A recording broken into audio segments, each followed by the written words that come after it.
नमः शंकर शारदाभ्यां श्री गुरुभ्यो नमः। आप समस्त धर्मानुरागी सज्जनों का हार्दिक स्वागत अभिनंदन है। हिमाचल प्रदेश की टांकरी लिपि जो है, इस लिपि के प्रयोग बाह्य होने के अनेक कारण हैं। उन कारणों में से जो प्रमुखतम कारण है वह यह है कि इस लिपि के अंदर निहित जितना भी ज्ञान था उसे दूसरी लिपि में जो है बदल करके व्यवहार में लाने का एक क्रम कुछ दशकों पूर्व से चला। जो तो इस लिपि को बहुत ही प्रेम करते थे, गंभीरता से लेते थे, इसे टांकरी विद्या, टांकरी गणित इत्यादि नामों से जो बुलाते थे, उन सब ने इस लिपि को इसी माध्यम से पढ़ना, लिखना और अपने हर व्यवहार में लाने का बड़ी निष्ठापूर्वक प्रयत्न किया। उनकी परंपरा में अन्य लिपियों के प्रभाव होने से, क्योंकि ये स्कूल सिस्टम फिर धीरे धीरे प्रभावी हो गया था, उसमें अन्य लिपियों का प्रभाव अधिक होने लगा। तो वो टांकरी के प्रति जो निष्ठा थी, क्योंकि स्कूल आदि में टांकरी लिपि को स्थान नहीं दिया गया, केवल परंपरा तक ये सीमित रह गई। सीमित रहते रहते उनकी परंपरा वालों ने अन्य लिपियों को, जैसे देवनागरी, रोमन, कहीं उर्दू का भी जो है, जिसमें उर्दू लिखी जाती है, उसका भी प्रभाव रहा, और टांकरी को उसमें स्थान नहीं मिला।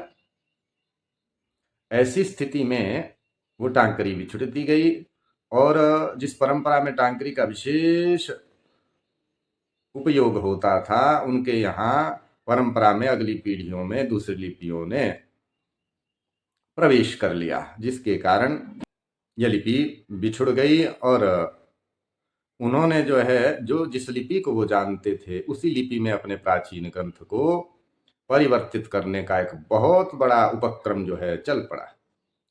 इस उपक्रम के चलते ही ये टांकरी लिपि उसी तेजी से जो है अपने नाशोन्मुख होने लगे।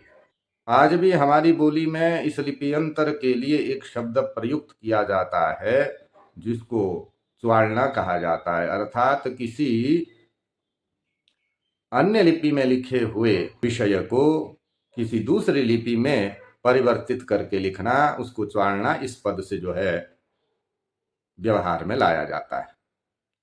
तो ये बहुत ही उच्च स्तर पे चलता रहा, और टांकरी लिपि का ह्रास इस तेज गति से हो गया, और ये व्यवहार बाह्य हो गई।